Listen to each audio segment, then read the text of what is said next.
Millions of frontline workers keep our economy running and are provided with the latest technology to do their jobs.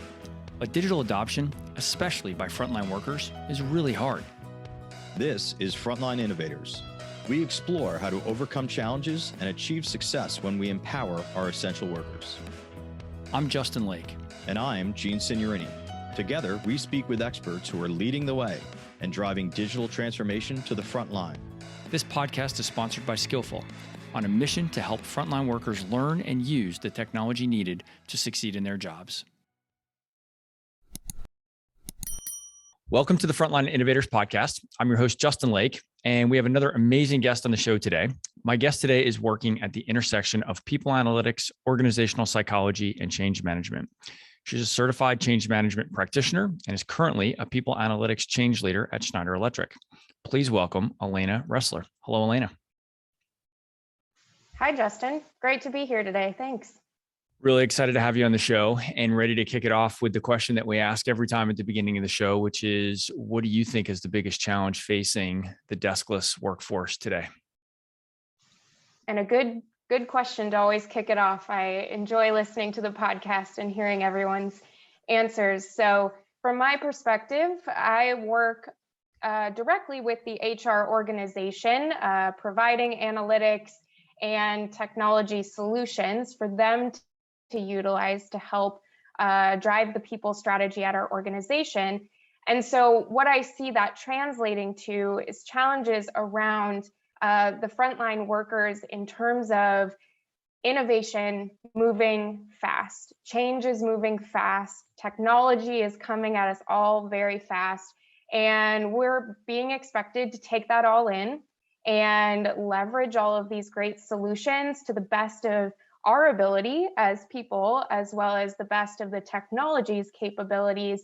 And at times that can be really hard. And I think it's going around lots of articles on the Great Resignation right now and how that's putting extra challenges on organizations, on the workers that are remaining in those organizations where they may be struggling with some higher turnover and the amount of workload that comes on those frontline workers' plates. So not only are we driving fast innovation to keep up with the technology landscape, but at times our workload and our bandwidth is changing drastically as well. And so I think that puts our workforce in a really challenging spot. And from HR's perspective as well, it's putting our HR folks in a spot of really needing to keep up with our ever-changing workforce and how do we retain our great talents that we have across our organizations and foster a culture of openness, innovation that also supports kind of the balancing act of all of these things that are coming at our frontline workers today. That's a really awesome perspective. And, kind of tying in something that you just said about the Great Resignation, you're reminding me of one of the additional challenges above and beyond the fact that everybody's dealing with the pandemic, above and beyond the fact that a lot of new things are being asked of the men and women on the front lines and the pace of change and all those other things. But we often think of the Great Resignation as a problem for companies because they have to backfill those positions. But it's also a problem for the people that are still there that work adjacent to some of those open positions right now. So if 20% of your colleagues have left in the last 30, 60, 90 days, you're probably bearing some of the burden of those vacancies. And this is true of all job functions throughout the company, but I think it's particularly affected the men and women on the front lines. And so it's that much more for organizations to have to deal with, and for the men and women who are really suffering from that. Yeah, and I think it gives us a unique opportunity as well. These are challenges that are affecting many folks across many organizations. And I think it's also time for us to look at the roles that we hold and how we leverage the tasks that our frontline workers are doing day in and day out. Are there opportunities for optimizing those roles, or reducing manual tasks, or re-looking at those processes that maybe we've followed for a long time historically, and look at a better way of taking them on in the future, not only to drive better change within our organization, but also to balance that workload that we're talking about, that added workload that can come on the employees that stay within an organization. But then also think of the great reshuffle. So we also have folks coming into the organization who need to be onboarded on all of these processes, technologies that are in the day-to-day roles of people that have been in the organization, but taking on that new role in and of itself is a challenge. You're in a fast-moving environment. People sometimes say it's drinking from a fire hose as you're getting settled. And I think it's also just pulling in on all of those different technologies that are coming during this time. So it's an exciting time, I think, for many workers, but also a time to look critically at the way that we approach our jobs and make sure we're maintaining that well-being in our personal and professional lives, as well as being the great contributors and innovators in our organization as well. Yeah. I basically consider myself a mobile technologist after having spent 2 decades helping companies design, build, and deploy and support technology solutions for the front lines. And I've always said that, companies needed the types of solutions that we were building when things were going well. They really needed them when things weren't going so well. And what you just described was a scenario where, there was probably room for improvement, efficiency gains to be, acquired by the customer, companies that were short-staffed or looking for efficiency improvements. But now when, 20 or 30% of your workforce is turning over and you may not be able to backfill all of those roles, it does create like the perfect opportunity now to say, hey, those ideas that we had been kicking around for a while that were nice to have before, now they're need to have so that we can survive. But you also raised the point that even without those new tech innovations, the teams are already strained. So it's like this kind of double whammy where they're constrained from a resourcing standpoint. And now we say, hey, but let's roll out some new technology so that we can improve the efficiency of the team. So now we're really kind of creating a perfect storm where they're already shorthanded, they're already strained. So we're going to go implement technology to help them, improve efficiency in the long run. But the short term is going to have an impact on productivity and quality. That's going to be pretty tough to swallow for a lot of people in all sides of the organization. It's a very large and fun challenge, I think, to tackle. And it comes back to also the teams leading the technology rollouts to think about, what are we prioritizing? Why are we bringing this new technology to the table? Who is it serving? I think at times we can get caught in the next shiny thing and lean into driving technology transformation depending on what the new hot item on the market is. No, I'm not saying that's wrong. I'm saying we just need to also consider, is this right for our end users, for our customers, for our frontline workers that are going to be leveraging this technology? And while we're building out those solutions, how can we integrate them into that process? How can we hear from them? What are their needs? And truly taking that perspective into account.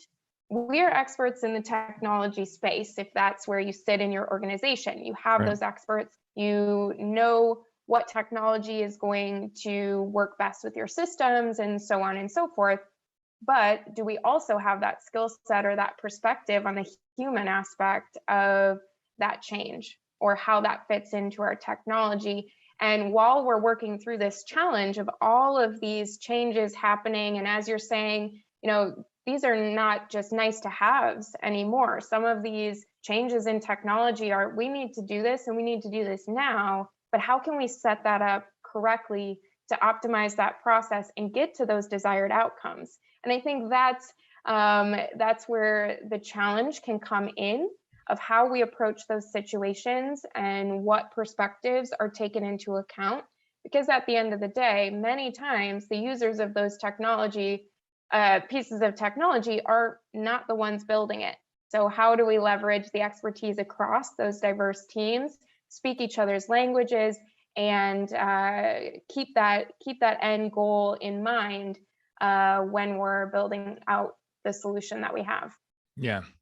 All right. I'm at the risk of going in too deep on some of these things because I do have a few more questions for you based on some of the things that you've already said, but I'd really like to pause for a minute and have a chance to have you introduce yourself to the audience and let them get to know you a little bit more. So share with us about your career journey, how you've ended up in change management, dealing with the types of challenges that you're talking about. How did you end up here? Yeah, thanks, Justin. So I have a background in industrial organizational psychology. That's my educational background. And it really comes down to three main focus areas. So core HR topics across the employee life cycle, hiring practices, DEI practices, understanding turnover, attrition, things like that. The second piece to that education is really around research methodologies. So how do we take the human-centric approach and focusing on those individuals and study that, so we're not approaching organizational challenges with just gut instinct, but basing that on research and evidence-based practices. And then the third piece of that, which fits right into the research aspect, is statistics and utilizing those to get to those meaningful data-driven outcomes. And so that's a mixture of core statistics, incorporating data science, machine learning methodologies, and all of that wrapped up into a single kind of educational background was really a fun area of focus for me. And that's where my interest first in people analytics developed. So that organization in many companies can fall under HR or human resources. And so I got the mix of the human resources core topics, as well as leveraging data to partner with those leaders on strategic insights.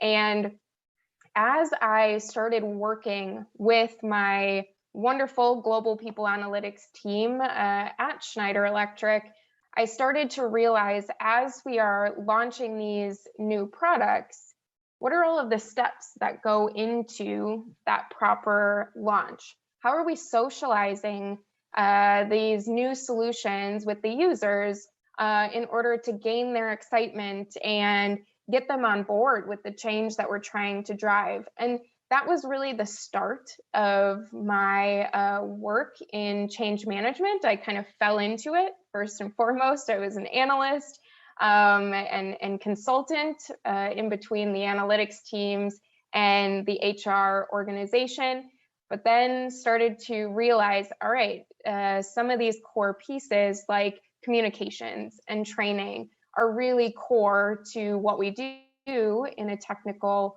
organization.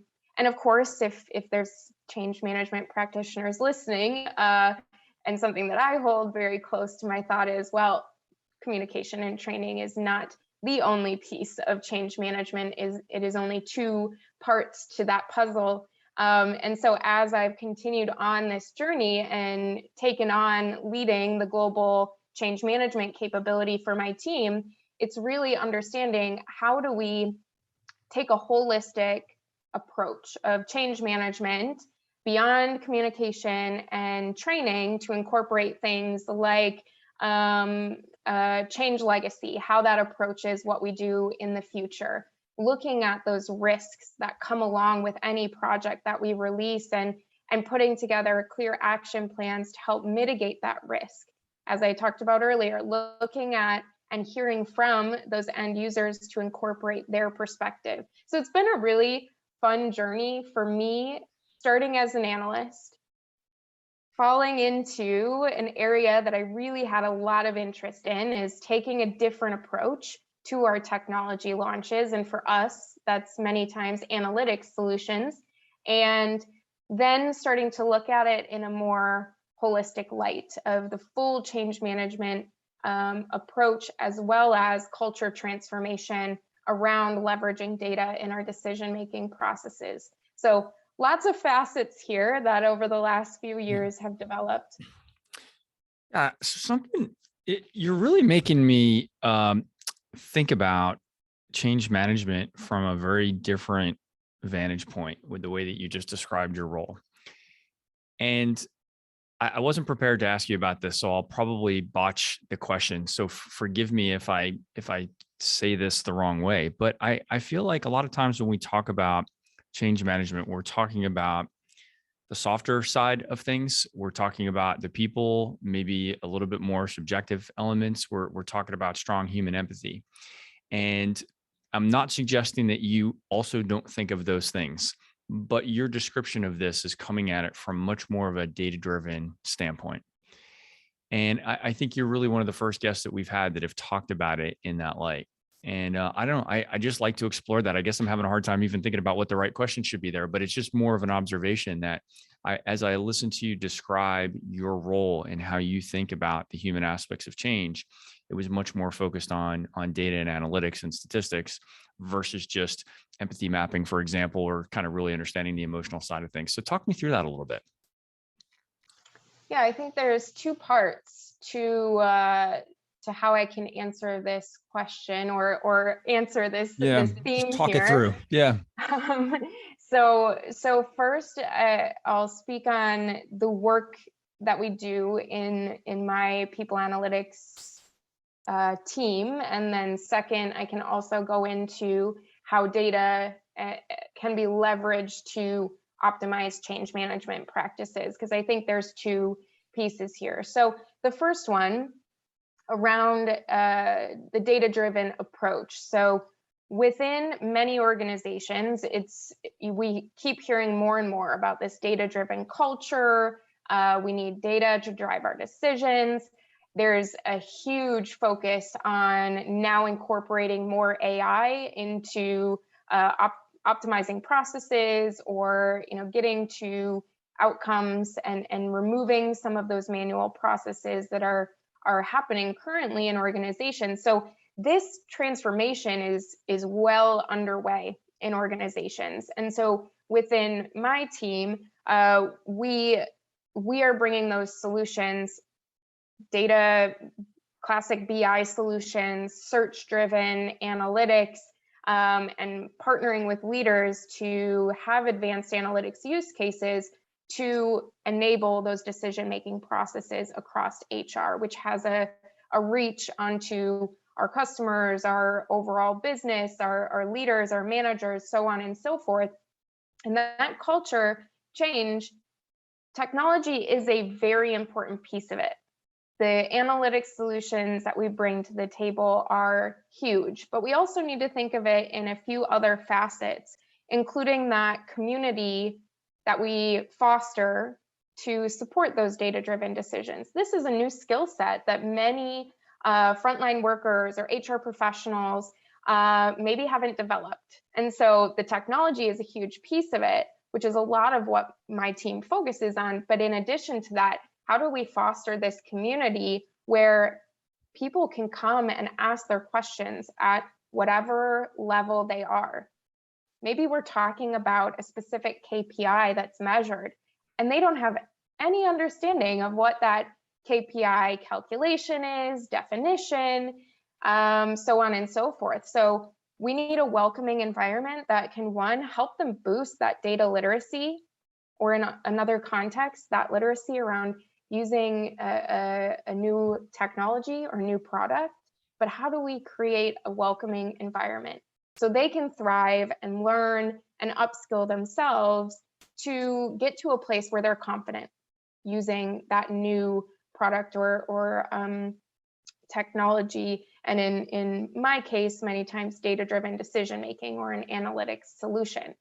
And that comes with its own kind of focus area of, like, we use collaborative sites such as Microsoft Teams to create almost like a community of question asking, and our team answers a lot of those questions that come in, or other colleagues in HR answer those questions. And we've really put a lot of focus there to help that community support the way we launch our products and training. So putting a focus on not only a single one-off training, but a more welcoming environment where we have open Q&A sessions and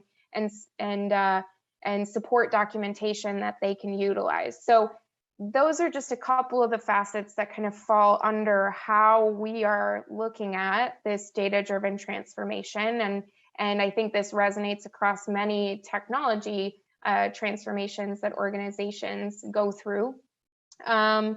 So, and I think that's, my main point there. I know I rambled on a little with that one, good. But yeah. It's a good focus there. So any follow-up questions on that one, or I'll go over to the... No, I do have a question, and that is, have you seen any differences in the data that highlight maybe uniqueness between the men and women on the front lines as compared with maybe the more traditional knowledge workers? I'd be curious if you have looked for and found any differences between how your data is kind of showing and how that affects how you would respond to different profiles of workers inside your organization. Yeah, it's a great question. And I think I can answer it in terms of how we leverage data to understand how well we're doing on these technology launches and our change management practices.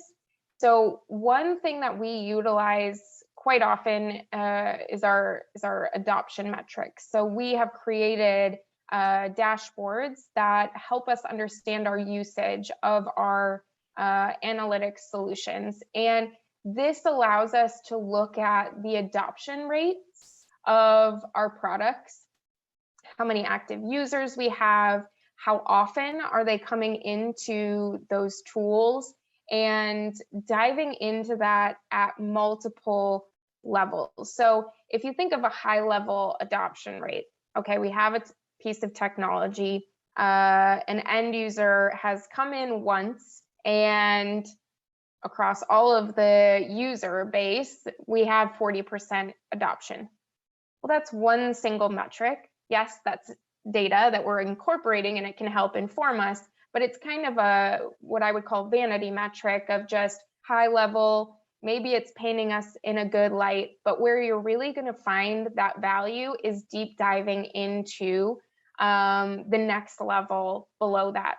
So as you're saying, what are we doing to look at the data to see what are the difference between those frontline workers or those knowledge workers? And in my context of my work, it's by HR persona. So for us, we have dedicated or defined personas across our organization. And we know there's a talent acquisition organization, so those recruiters. We know we have HR business partners. We have those that work in rewards, so on and so forth. So we look at that usage by those different groups to help us understand maybe if there's pockets of the organization that aren't adopting these products, what is that next step that we take to help them adopt the solution? Likely those metrics aren't going to, at least when we're talking about adoption, they're not going to tell us why, but they give us an indicator to go out and have those conversations. We, in the past, have hosted focus groups with some of those populations to hear directly from those end users and ask them questions like, is this solution actually answering the questions that you need? Is it helping you in the way that you need? What are those ways that we can enhance it to be more helpful for you? Is it a bandwidth issue? Was the training not effective? Did you miss the communications? All of these are viable reasons as to why people may not have adopted some change that we've put in front of them. And it could be some more challenging answers as well. There's always resistance that comes across the organization. And I challenge myself and I challenge my team to not think of that resistance as a negative outcome of change, but something to lean into and listen to help us change our processes and our way of approaching change to be more accommodating and get these folks on board. And so, I know we were talking about data, and the big piece here is that the data informs the next step that you can take to dive in further. It's really enabling these technical teams, these analytics teams, to look at their own processes and start to link up what we're doing well, what we're not doing well, and where we can change in order to take that human-centric approach to the core of what we do. Yeah. You mentioned earlier in the conversation the idea of retaining talent, and in light of what basically all industries are seeing around the world with the Great Resignation, obviously this is retaining is the number one thing that we can do before we get to recruiting, right? Do you see the work that you're doing and in overall OCM strategy being able to impact retention? Or is it possible? Another way to ask this question, I guess, is it possible that some of the digital transformation initiatives that we're kind of instilling in the organization are actually driving people away? And are there ways to learn from those experiences and from the data that you're collecting to help avoid that, so that we can mitigate some of the retention and attrition issues that we're dealing with? That's a great question. And right now, I don't think we're taking a deep dive look at that. The culture change initiatives or the data transformation, the technology transformation, and how that's affecting attrition. It's a really interesting question. Yeah. But right now, at least in my team, we're not taking a look at it. It's a good one though. I wonder if others are doing that. Yeah. Well, in our day business, I think we've talked a little bit about that at Skillful. We have this training platform that helps train frontline workers, and we've heard plenty of anecdotes of, pretty much every customer that I've talked to, even long before Skillful, has said that some number of their users will quit when faced with having to onboard into new technology. And it's like it's a cost of transformation that they know there's going to be some percentage. Now, I've never heard any deep data around this. It's really just anecdotal, but I think it's really an interesting thought. And for somebody that's as data driven as you are, it'd be an interesting thing for I'd like to actually go explore this elsewhere and see if anybody's done any research on this, because we may not be able to bring that to zero, but I wonder if change management strategies can be applied to help minimize the effects of that. And especially when we're saying that, right now, we need these digital transformation initiatives more than ever. We need to deliver technology solutions to the men and women on the front line so that they can be put to work doing the things that only people can do, and automating, all the other tasks to the extent possible. But if we drive away some of the people because of their, fear, anxiety, discomfort, whatever it may be, around having to absorb that technology, then it's essentially defeating its purpose, right? Yeah, and as we're talking, I'm thinking about there's a study that was done by Accenture now a few years ago, but it was all around the human impact of data literacy. So in our work driving this culture transformation, I refer back to this study quite often, and it says that only about 20% of our global workforce really feels confident in their ability to leverage data and navigate the ways that we are now expecting these roles to incorporate it into their day-to-day processes. And it also says that over 50% of that population says that it contributes to workplace stress, that they don't have, or they feel like they don't have those skills to back up the new requirements of their role. So I think that this does translate very heavily to what you're saying with the frontline workforce as well. And I think that is an important reflection for us as change managers to take a step back and think about what is that impact that these changes are having? We know that they're necessary, or we know that we're being tasked with managing them. So what are those challenges that our communities are having, and how can we best support? We may have some turnover as a result of these large scale changes, but how can we mitigate the negative impact that comes along with that? And so, if we know some of these things are fostering themselves in these challenging changes, then let's put together a plan in order to help move this forward. And I'm also thinking, how is the change legacy affecting these new changes that are happening very, very fast right now?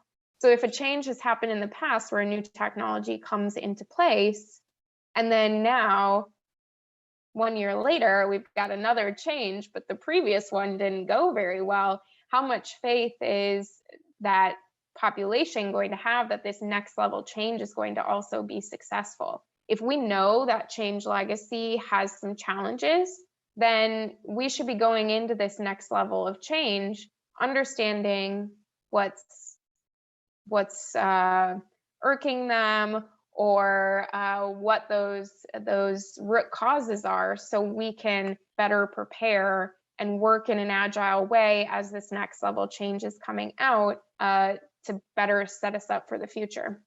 I think that is one of the biggest problems that I've witnessed with frontline transformation initiatives is the history. What you're describing as change legacy here is the previous attempts to do things cause, my approach would be to call it an eye roll reaction, right? Oh, great, we're going to have another change. I remember how that went last time. It was marvelous.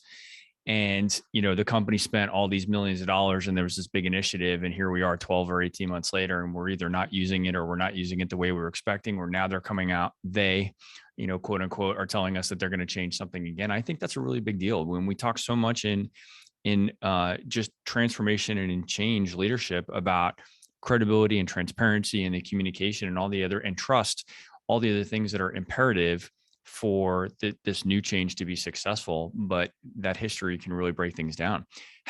So speaking to a data-minded person, how do you measure that change legacy? Is there any way to get kind of an objective assessment of what that current change legacy is and the burden that it will have on the current projects going forward? Yes, so I'm certified through Change First, which is one of the change management certification programs. And I know this is common across many other programs as well, but there are assessments that you can utilize within your organization. They're generally survey-based, and to get a feel, send them out, get a feel for those users or those impacted by the change, to measure their thoughts on previous changes and where those challenges are coming from. And you can see it based on kind of facets of the change approach. So was it in the training? Was it in the communication? Did they feel like they were being listened to when they gave input on the change? Were they even asked? So there's different facets that can be measured through some of those assessments, and I would highly recommend others to go and check them out and see if that would work within their context of their change. Is there anything that surprised you when you were assessing the history of change that caught you off guard when you learned a new insight from what has happened in the past? I think one of the overall learnings that I've had, and it's a very classic saying, but it's just hindsight is 2020. Sometimes it's very easy to look back on a project that you've done, or something that's happened in the past, and it all seems clear. All right, here's where we went wrong. Here's where we could have done better. And translating that then to how we move forward, we always have the best intentions, and we take that learning from the past and apply that in hopes that we're going to do better in the future. And I think many times it does work. But where we have to remember, especially in the context of change management, is there's no one size fits all approach. So we learn about that change legacy, we know we're going to impact it, but replicating the same process that we've used in the past isn't always going to work. And I'll give you an example. So we, in 2020, we released a new analytics solution, which was heavily based on self-service analytics. We rolled it out to the North America region and put in a lot of work into making sure that the community learned the new solution, felt supported, have an understanding of where this fit into their general workload and their roles. And a lot of time was spent, and I had the great opportunity to lead that, and it was wonderful. You see people get excited about that change, about that new technology that they're taking on, and you see them move through that change curve where they get really excited at the beginning, maybe they dip towards the middle, getting frustrated as they're learning, but then in the end you see that success. The approach that we took for that specific region, the next step in our process was scaling globally. The regional approach is very different than the global approach. We have a lot of cultural differences to take into consideration. We have a lot of systems or processes that are different across the globe that need to be taken into consideration. And the change legacy across those is also very different. And so, although we can look historically at change legacy, which is very important to do, we also need to take that agile approach moving forward and reinforce with our organizations or our leaders that a one-size-fits-all approach isn't always going to work. And many times it's not going to work. So if we take the open mind in that learning as we go forward, the better setup we will be to adjust where we need to. That's really interesting. And I think it speaks to what we've had a few conversations on the show before, just about the importance of recognizing with the men and women that might have some of that history, that things hadn't been done perfectly in the past, if for no other reason than to just level set, to be transparent, to explain that, yes, I know we're coming out saying we've got to make another change and there's another innovation, and we're probably going to use some of the same words to describe it this time as we did last time, but we're acknowledging that it wasn't perfect. And you know what? We're probably not going to be perfect this time around either. And I think as I think back to some of the guests that have talked about that, those are also guests that I think put trust into the conversation most often when we talked about the human aspects of change, and how I think that's important. I think it's important in any relationship with our spouses, with our coworkers, whatever, to have that level of trust. And part of that just means being transparent and admitting that maybe things didn't go so well. Maybe we didn't anticipate some of the cultural changes last time we tried to roll something out. So here's something that we're doing now to try to affect that. I think that's so powerful. And it seems so obvious, like you said, hindsight's 2020. It seems so obvious when we talk about this on a podcast. But I know it's a lot more difficult to implement, but it's also, just hugely important to the success of a program. Yeah, I completely agree. And I your point about even talking about it on a podcast is a lot clearer than the actual implementation. And I will be the first to admit that it doesn't go perfect all the time. There's going to be some times where the implementation honestly just doesn't reach the level of success that we set out for. Maybe it's a complete failure. Maybe it's not a complete failure, but we have to know that we put forth as much effort as we could to lead that transformation. We listened to the critical areas that we needed to. We fostered that trust through transparency and open conversations.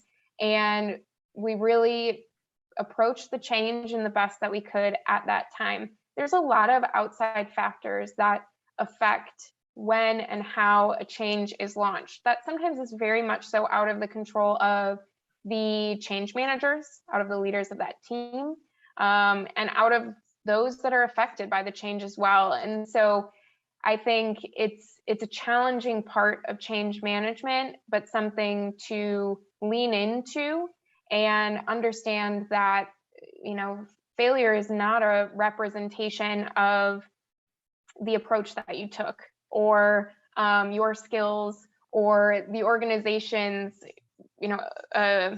willingness to change. I think Right. it's all a piece of the context, and every change is different. And so let's learn from that. Let's do our best on the next change that comes out, and continue to foster that psychological safety, that trust, as you're talking about, within the team leading that change, but also within that community that we are working with to actually adopt that change. Yeah. You just reminded me just that these tech innovations are not easy, right? They're complicated, and there are a lot of moving parts. There are a lot of variables. And, having been on the technology implementation side of these things for much of my career, I can say that no matter how much we test, no matter how much we sample locations and people and the overall experience, there are going to be things that come up when we roll that technology out that were virtually unpredictable, or just not practical to be predictable, just because of limited resources and everything else, right? And I think if I could go back in time, again, using my now, hindsight, is I would go back and set those expectations a little bit better with the users to help them anticipate. We can't tell you what's going to go wrong. If we knew it was going to go wrong, we would fix it before we rolled it out. Okay. But something is likely to go wrong. And I think sometimes maybe our method of communication is a little bit rosy, and it probably in the end, hurts our collective credibility as the project teams that are implementing these technologies with the men and women that are on the receiving end of that stuff, because we've made it like, hey, it's going to be some panacea. Your life's just going to be materially better, and your job's going to be easier, and everything's going to be wonderful, and we're going to make more profit. And then, something as simple as like the devices don't connect to the network as reliably as they should be, and then, everything kind of falls apart because the expectation was set so high, oftentimes probably in a way that's unachievable. And so I think it breaks down then on the human side of all of that. It breaks down some of the credibility and trust and some of the other things that we've talked about today.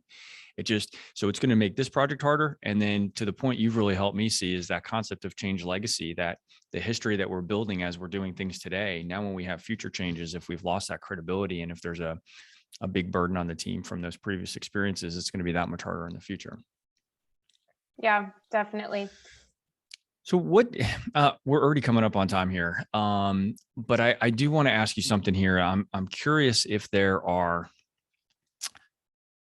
myths, misconceptions about the human aspects of change that you would debunk based on your knowledge of the data. Are there things that other stakeholders in your organization assume that you can show us data that would say, yeah, that's just not what they're thinking. That's just not how they're receiving it. What comes to mind on that?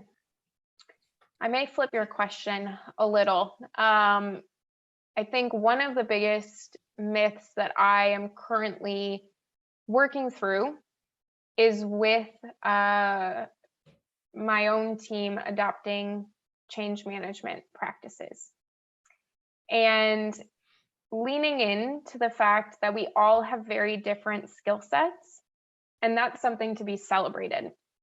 The diversity of approach, the diversity of skill is necessary, I think, for a team to really reach its ultimate potential. And right now we are on that journey of how do we foster an environment where those technical, skilled and mindset folks can really reach their ultimate potential with their solutions that they're building, in partnership with someone like myself or another change manager, or those who work with me on the team leading change management.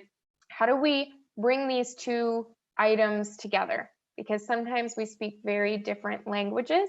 We take a different approach. And in order to really be successful, we have to bring those together. So the myth is ultimately around technical teams need to stay very technical. I would challenge that and say, how do we incorporate diverse thought, diverse perspectives, and new ways of thinking about the way that we roll out technology to incorporate the human aspect and put those users at the forefront of all that we do and their perspective at the core of what we're trying to achieve. And so I think it's creating that environment where we can foster collaboration together, reach those outcomes together, and upskill each other on both of our expertise. And so the myth, I mean, I think we really need to bring that diverse perspective together and keep working through that. And it's a journey we are on right now, and it's a fun one.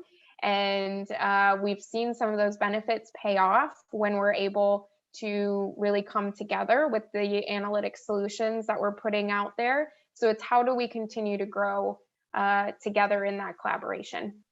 All right. I think I cannot think of a better way for us to wrap up the conversation. I think that was a really great perspective. And I do think it's hugely important. I think it's part of our mission of Frontline Innovators is to elevate this conversation with all different professions, all the different stakeholders that are involved with transformation initiatives. And what you just said, it really hits home for me about sometimes our I put myself in that category, that the folks on the technology side of things don't necessarily have the same insights on the people side of change. And I think what I've come to recognize through my day job and through the podcast is, just how incredibly important that is. But we can't just make it like, hey, that's the job of the change management team to deal with that stuff. I'm just going to make sure that, that the network functions and the devices work right. I think we all need to be playing a part in that if we expect to be successful. And I think you raise a really good point on that diversity. Yeah, we're all change leaders collectively. Whether it's in your title or not. Exactly. Yeah. One person can start that movement, but it's really only going to foster itself and grow if we have the collective behind it. And so I think that's where analytics teams are going to continue to move, and technology teams as well. And exactly as you said, we're all change leaders. Yeah. Excellent. All right. Well, we do have to wrap it up there. Alanna, thank you so very much for your time today. To our audience, I hope you found this conversation as enjoyable as I have. And if so, please share and rate the podcast. As we tell you every time you listen to one of these, 5-star ratings do help ensure that it gets promoted to other professionals like you that are innovating on the front lines.